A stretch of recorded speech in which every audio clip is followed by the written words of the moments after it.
കണ്ണീരോടെ മാത്രമേ ആ മുഖത്തേക്ക് നോക്കാൻ കഴിയൂ. ഹൃദയത്തിൽ സൂക്ഷിക്കാൻ ഒരു നിറപുഞ്ചിരിയും നിരവധി ജീവനുകളും ബാക്കിയാക്കി അവൾ മടങ്ങുകയാണ്. ആലിൻ ഷെറിൻ എബ്രഹാം. വെറും 10 മാസമേ അവൾ ഈ ലോകത്തുണ്ടായിരുന്നുള്ളൂ. പക്ഷേ ആയുസ്സിൻ്റെ ദൈർഘ്യമല്ലല്ലോ ഒരു ജീവനെ സാർത്ഥകമാക്കുന്നത്. ആലിൻ അത് ഓർമ്മിപ്പിക്കുകയാണ് നമ്മളെ. വാഹനാപകടത്തിൽ മസ്തിഷ്ക മരണം സംഭവിച്ച ആലിൻ്റെ ഹൃദയം ഈ മണ്ണിൽ ഇനിയും സ്പന്ദിക്കും. കരൾ തുടിക്കും. കാഴ്ചകൾ കണ്ട് കൗതുകം തീരാത്ത ആ കുഞ്ഞു കണ്ണുകൾ വീണ്ടും വിടരും. ആലിൻ ഷെറിൻ എബ്രഹാം, സംസ്ഥാനത്തെ ഏറ്റവും പ്രായം കുറഞ്ഞ അവയവദാതാവ്. കണ്ട് കൊതി തീരും മുമ്പേ കൺമുന്നിൽ നിന്ന് അകന്നതിൻ്റെ തീരാനോവിലും അവയവദാനത്തിന് തീരുമാനമെടുത്ത ആലിൻ മോളുടെ കുടുംബത്തെയും നമുക്ക് ചേർത്തു പിടിക്കാം.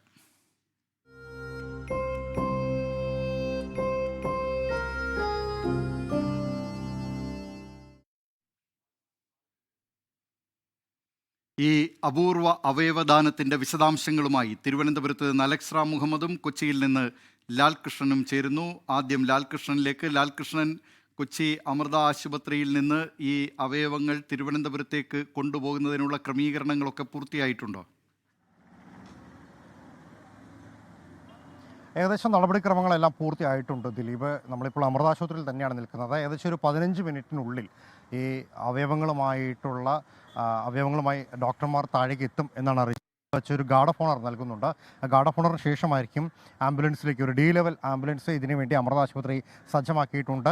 പോലീസ് എസ്കോർട്ടോട് കൂടിയിട്ടാണ് ഈ ആംബുലൻസിൻ്റെ യാത്ര ഉണ്ടാവുക. ആദ്യഘട്ടത്തിൽ ഒരു ഹെലികോപ്റ്ററിൽ എയർ ആംബുലൻസിൽ കൊണ്ടുപോകാം എന്നൊരു നിർദ്ദേശമാണ് ഉണ്ടായിരുന്നത്. പക്ഷേ കാലാവസ്ഥ, അതോടൊപ്പം തന്നെ സാഹചര്യം, വെളിച്ചം ഇവയെല്ലാം പരിഗണിച്ചുകൊണ്ടാണ് അതിൽ ഒരു മാറ്റം വരുത്തിയിരിക്കുന്നത്.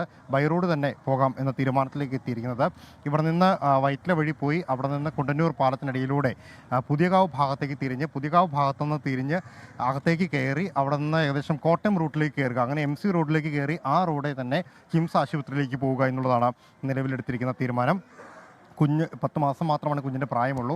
അവയവങ്ങൾ ഏകദേശം 4 മണിക്ക് മുമ്പേ ശസ്ത്രക്രിയയ്ക്കുള്ള നടപടിക്രമങ്ങൾ പൂർത്തിയാക്കിയിരുന്നു എന്നാണ് അറിയാൻ കഴിഞ്ഞത്. ശസ്ത്രക്രിയ ഇപ്പോൾ നിലവിൽ പൂർത്തിയായിട്ടുണ്ട്. ഈ അവയവങ്ങളിൽ പ്രധാനപ്പെട്ടത് ഹൃദയത്തിൻ്റെ വാൽവ്, അതോടൊപ്പം തന്നെ കരൾ, വൃക്ക എന്നിവയാണ്. 2 വൃക്ക ഒരാൾക്കാണ് കൊടുക്കുന്നതെന്നാണ് നിലവിൽ കിട്ടുന്ന സൂചന. മറ്റ് അവയവങ്ങളടക്കം ഇവിടുന്ന് കൊണ്ടുപോകുന്നതിനുള്ള സജ്ജീകരണങ്ങളും പൂർണ്ണമായി തന്നെ ഏർപ്പെടുത്തി കഴിഞ്ഞിട്ടുണ്ട്. മാത്രമല്ല പെട്ടെന്ന് അവിടെ എത്തിക്കുക എന്നുള്ളൊരു ദൗത്യം കൂടിയാണുള്ളത്. കഴിഞ്ഞ 5-ാം തീയതിയാണ് ഈ അപകടമുണ്ടായത് എന്നുള്ളത് കൊണ്ട് തന്നെ കുട്ടിക്ക് ശാരീരികമായിട്ടുള്ള ബുദ്ധിമുട്ടുകളും വളരെയേറെയായിരുന്നു. അതിന് പിന്നാലെയാണ് അമൃത ആശുപത്രിയിലേക്ക് 6-ാം തീയതി എത്തിക്കുന്നത്.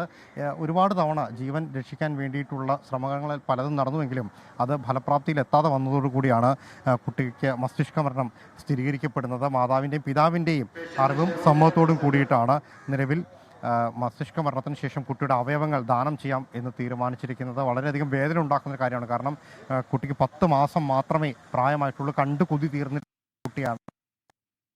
ഇപ്പോൾ ഇഹലോകത്തോട് വിട ശേഷം